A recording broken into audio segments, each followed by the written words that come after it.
प्रश्न है, अर्जुन की ये जिज्ञासा है। क्या है? अर्जुन हो चाहे हम सभी में किसी न किसी रूप में कोई विषय देखते हैं तो जिज्ञासा पैदा होती है। एक चीज यदि बता दी गई कि वहीं पर हम शांत नहीं हो जाते हैं, वो जो विषय बताया गया उसमें से अनेक प्रकार के प्रश्न उठने शुरू हो जाते हैं। और आप समझें, अर्जुन ने 2 श्लोकों में यह प्रश्न पूछा। भगवान श्री कृष्ण ने भी क्या किया कि 2 श्लोकों में इसका समाधान किया है। नियम तो यह होता है कि प्रश्न छोटा होता है और उत्तर बड़ा विस्तृत होता है।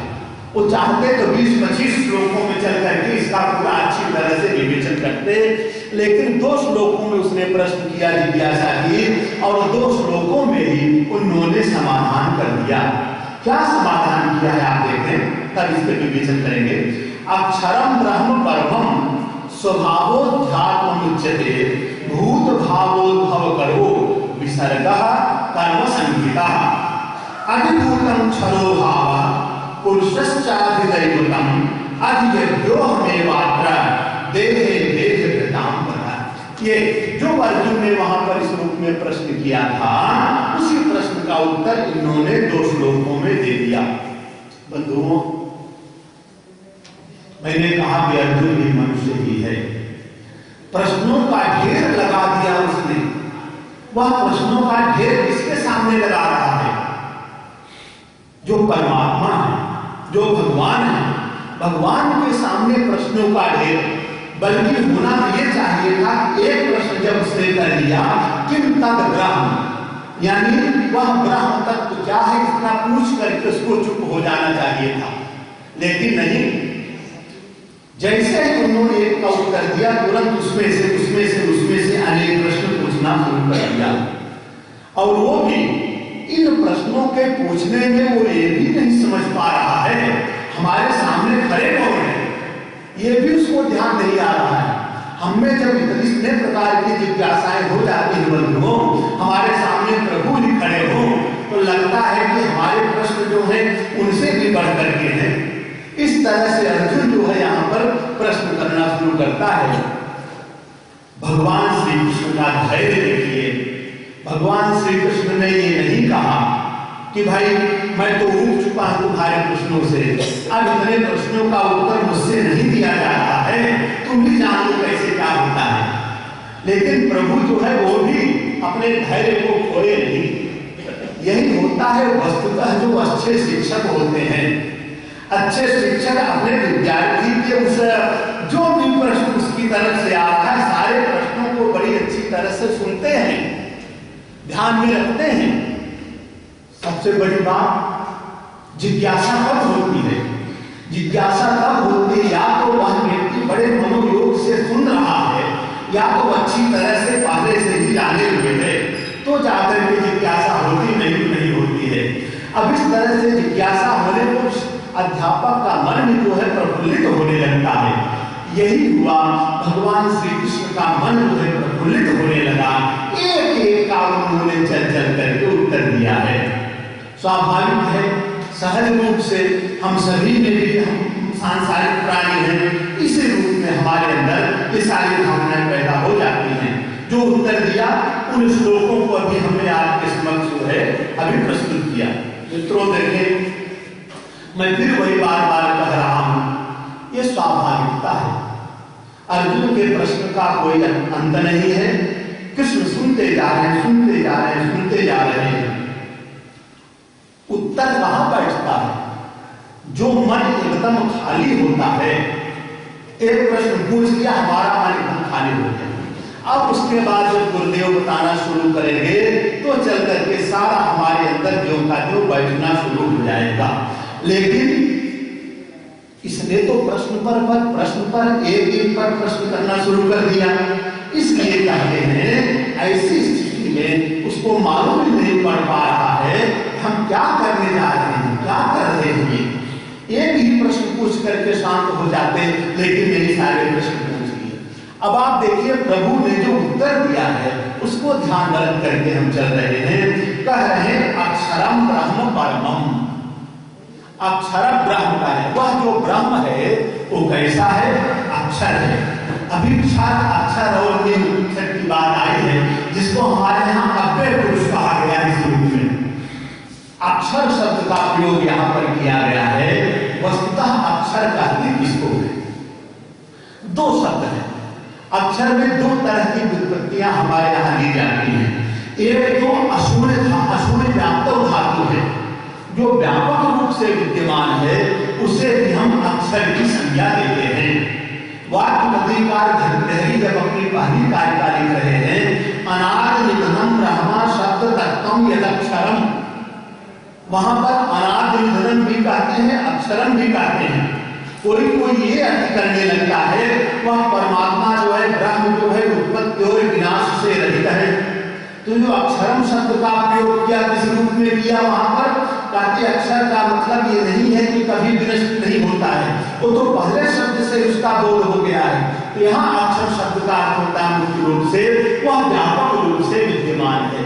लेकिन यहाँ श्रीमद् भगवद गीता में जो अक्षर शब्द का प्रयोग किया गया है, ये वस्तुतः कैसा है? न क्षरती अक्षर, जो जिसका कभी क्षरण नहीं होता है। क्षरण का मतलब क्या है? जिसमें कभी कोई परिवर्तन नहीं आता है। बंधुओं, परिवर्तन आता किसमें है? आप देखें, निरुक्तकार एक वाक्य कहते हैं, षड भाव विकारा भवन्ति वार्षायणी। निरुक्तकार के आचार्य व्यास की बात है।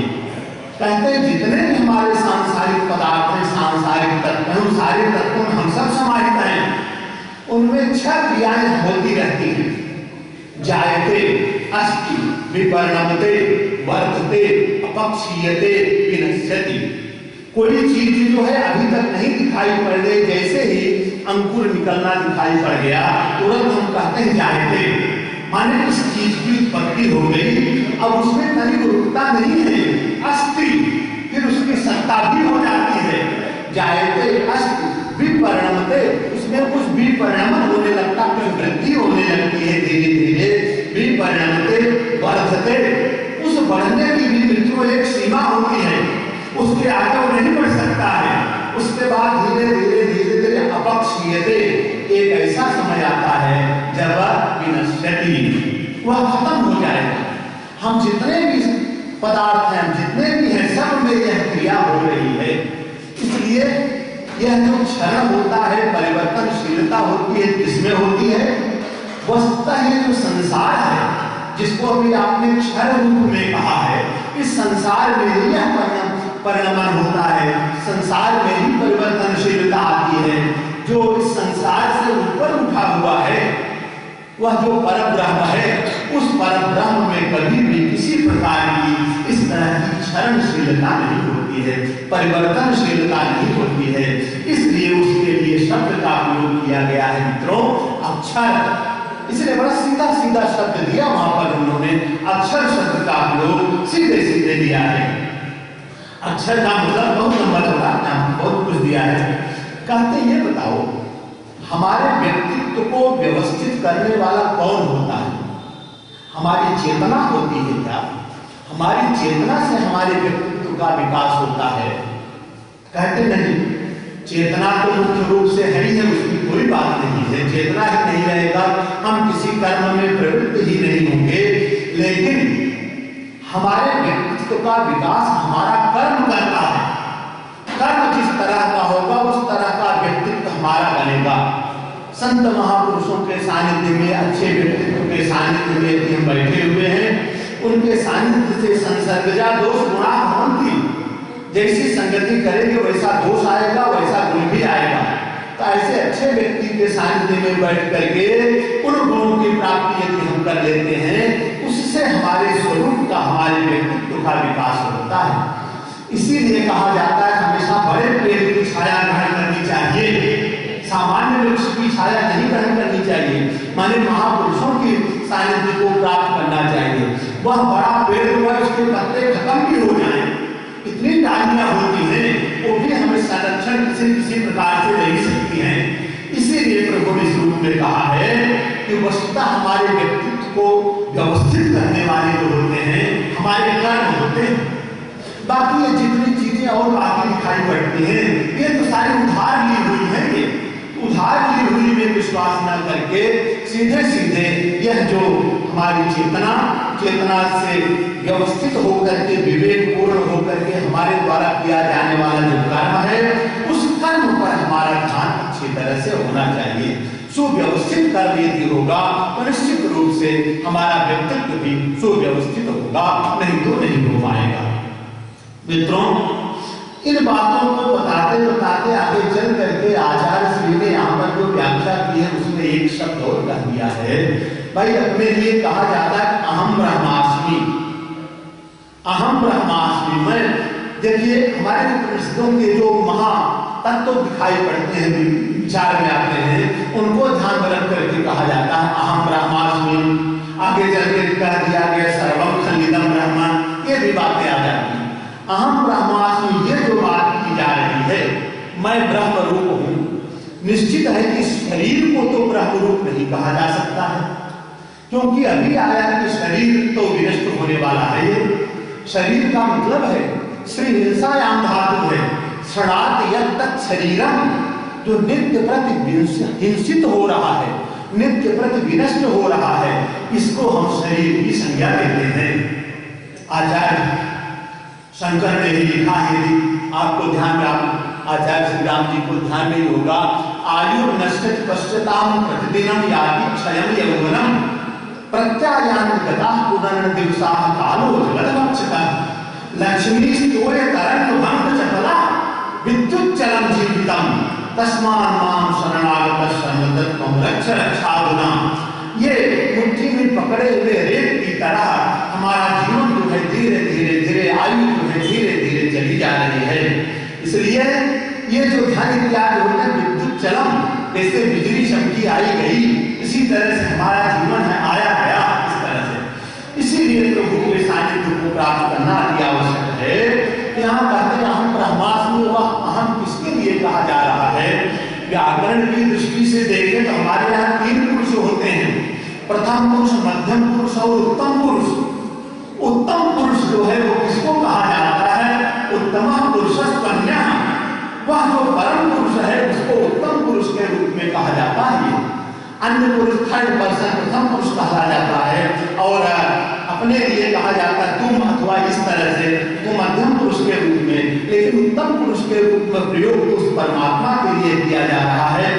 तो निश्चित रूप से यहाँ पर अहम ब्रह्मास्मि कहा जा रहा है। अहम का मतलब शरीर को ध्यान न रख करके इसके अंदर बैठा हुआ जो आत्मा है, आत्मा जो है कौन है? वो परमात्मा का अंश है। एक रूप में हम चल करके इसे भी वही मान लेते हैं, क्योंकि इसका लक्षण दिया गया है ज्ञानाधिकरणम आत्मा, ज्ञान का जो आधार होता है उसको हम आत्मा की संज्ञा देते हैं। सद्बुद्ध जीवात्मा परमात्मा तो 2 प्रकार का होता है, एक जीवात्मा होता है और एक परमात्मा होता है। परमात्मा एक होता है, जीवात्मा जो होता है प्रति शरीर भिन्न भिन्न होता है। अगर जीव परमात्मा की तरह जीवात्मा भी एक ही हो, एक व्यक्ति हंसेगा तो सारा संसार हंसेगा, एक व्यक्ति रोएगा तो सारा संसार रोएगा। इसीलिए ये अपने अपने जीव